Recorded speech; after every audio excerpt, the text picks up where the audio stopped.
Well, we're in the third day of our heat wave here in the Pacific Northwest in Vancouver area.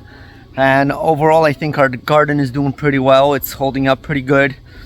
We had to increase some of the watering timing on our tomatoes plants and cucumbers as well, just because the 100-degree weather is definitely drying things out really fast.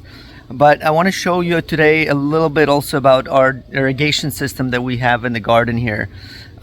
We utilize drip irrigation just because it's the most efficient and it's easier to control and time. It takes some time to put it in or invest some money into the equipment itself, but once you did that, overall it works out pretty well. But even with that, there are pluses and minuses.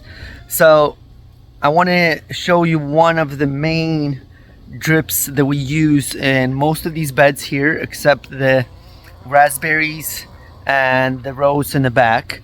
Those we utilize a different system just because I had it already, just different heads basically, but it's still a drip irrigation system. But these have a one negative to them, the one that we use, and it's specifically if you're direct sowing anything in the garden. Let me show you what we're talking about. Okay, so we have these hoses here that have a drip already built into them, so you don't have to do anything to it. It has a spot every, I believe these are every 16 inches. There's another one.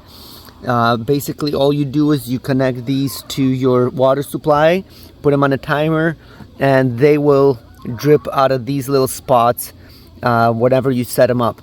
But one of the biggest negatives about this is that if you are sowing anything directly in the ground, like we have this cilantro seeds right here, right, which usually just drop and they will produce and grow new plants, or same thing is right here.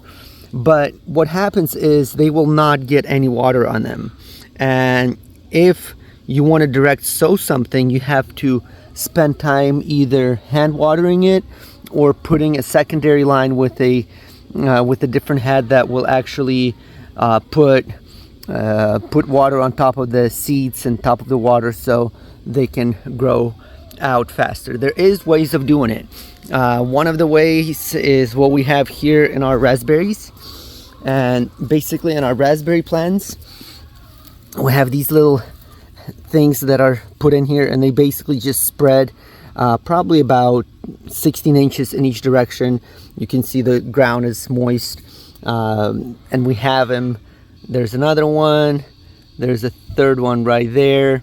We have them spaced out through this planter here, and the reason we do that here is we have parsley growing in here, which direct sows as well, and we want to utilize that system to be able to have them produce and have them grow when the seeds fall. What you could do is have double the system in each bed. So what we have in these beds is the same hose that is connected to our main line, and we have just a on and off switch that you can put onto them in case you don't need to water one of the beds, or you need to turn off watering on the bed or something else. But you can put basically just a T connector in here and have different line running that's gonna spread the water on top of the ground rather than in the ground. So there is ways of doing it, and we highly recommend utilizing the drip irrigation system just because it's easier and it does deep root watering. Rather than watering overhead and putting water on the plants, on the leaves, it's better to have it on the ground. It doesn't evaporate as much, you don't lose as much moisture. It's more deep root watering, so the plants will establish a little bit better. But like I said, again, there is that one negative part, is that you cannot have direct sow seeds on them in the garden there. But there is ways of going around, and after we have this system installed, we put it on a timer that it turns on every evening for 30 minutes to 40 minutes depending on the temperature. Like I just changed it, it's going to be almost an hour rather than 40 minutes because we have 100 plus temperatures for the last 3 days, and we're going to be in the 90s in the next couple days as well. So definitely need a little bit more water on the garden at these hot temperatures. Here we have some beans that are already ready to be harvested, but they're using the same drip irrigation system and they are doing just great. There's plenty of water for them. They're growing really well. They are producing great shoots already, which are just perfect. We have some yellow and some red beans. You can just pick and eat straight from the plant. And same with cucumbers. All of these beds in this garden is using the same system and they're doing well. I'll show you my tomatoes, which use the same system. And I mean, just look at these large tomato variations here, or varieties. Look at this beautiful tomato. It is humongous. Same as this one here. Unfortunately, we have this heat wave.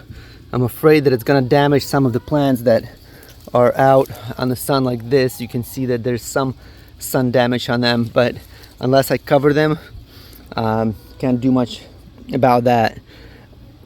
Same with our squash walnuts, zucchinis here. They're doing really well as well. But overall, besides the direct sow problem, which you can see all of these little seeds that are here, they're not getting any water. Otherwise, highly recommend using this system here, putting in hoses like this or tubes with drip irrigation built into them. And then on the back end, we basically just have a timer. There's different kind of timers you can get for them. This is a 4-port. We have one for our main beds, one for our raspberries, one for the strawberry garden, and then this is to the 2 sprinklers that we have over here in the back for the grass. And we just connect them on the timer here, plan it out, and it will automatically turn on and off as needed. Even if you leave town, you'll still get your watering done. So that's our method of watering our garden, and works really well. Highly recommend it. There is some time figuring it out on the timing and everything else, how you want it, depending on the soil and everything. But overall, it's a great system to do and water your gardens that way. Thanks for watching. Subscribe if you like this information, and we'll be back with more info.